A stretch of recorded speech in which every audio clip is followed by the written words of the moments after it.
Dans cet ouvrage de Gustave Flaubert, saint Antoine, qui est un ermite, se fait tenter par le diable qui prend diverses formes. Ici, il prend la forme de la reine de Saba. Elle dit à saint Antoine: « J'ai des trésors enfermés dans des galeries où l'on se perd comme dans un bois. J'ai des palais d'été en treillage de roseaux et des palais d'hiver en marbre noir.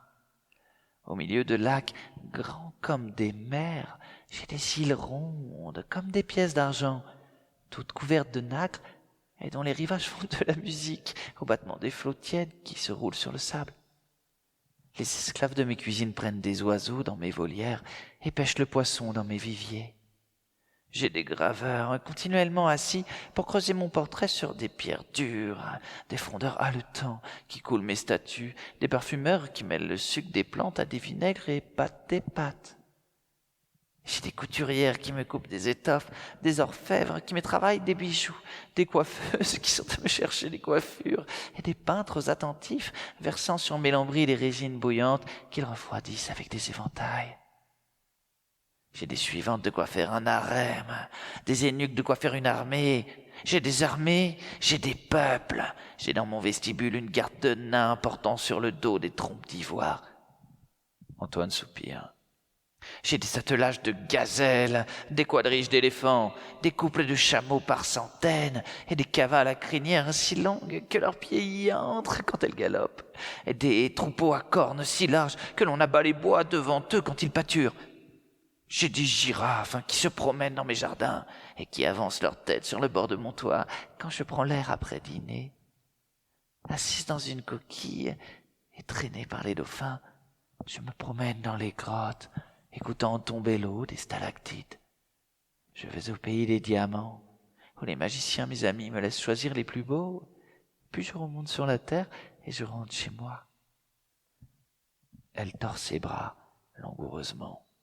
« Oh, si tu voulais, j'ai un pavillon sur un promontoire au milieu d'un isthme, entre deux océans. Il est lambrissé de plaques de verre empaquetées d'écailles de tortue et s'ouvre aux quatre vents du ciel. D'en haut, je vois revenir mes flottes et les peuples qui montent la colline avec des fardeaux sur l'épaule. Nous dormirions sur des duvets plus mous que des nuées. Nous boirions des boissons froides dans des écorces de fruits. Et nous regarderions le soleil à travers des émeraudes. Viens !» Antoine se recule. Elle se rapproche, et d'un ton irrité: « Comment ?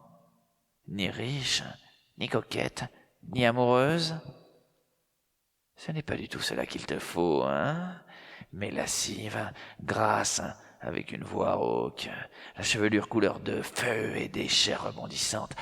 Préfères-tu un corps froid comme la peau des serpents, ou bien de grands yeux noirs, plus sombres que les cavernes mystiques ?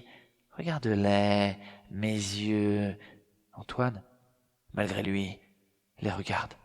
« Toutes celles que tu as rencontrées, depuis la fille des carrefours, chantant sous sa lanterne, jusqu'à la patricienne effeuillant des roses du haut de sa litière, toutes les formes entrevues, toutes les imaginations de ton désir, demande-les. Je ne suis pas une femme, je suis un monde. Mes vêtements n'ont qu'à tomber, et tu découvriras sur ma personne une succession de mystères. » Antoine claque des dents. « Si tu posais ton doigt sur mon épaule, ce serait comme une traînée de feu dans tes veines. La possession de la moindre place de mon corps t'emplira d'une joie plus véhémente que la conquête d'un empire.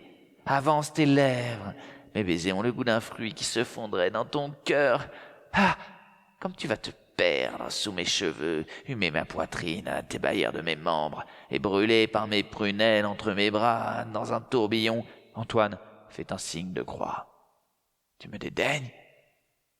Adieu. » Elle s'éloigne en pleurant, puis se retourne. « Bien sûr, une femme si belle. » Elle rit, et le singe qui tient le bas de sa robe la soulève. « Tu te repentiras, bel ermite, tu gémiras, tu t'ennuieras, mais je m'en moque. » Elle s'en va, la figure entre les mains, en sautillant à cloche-pied.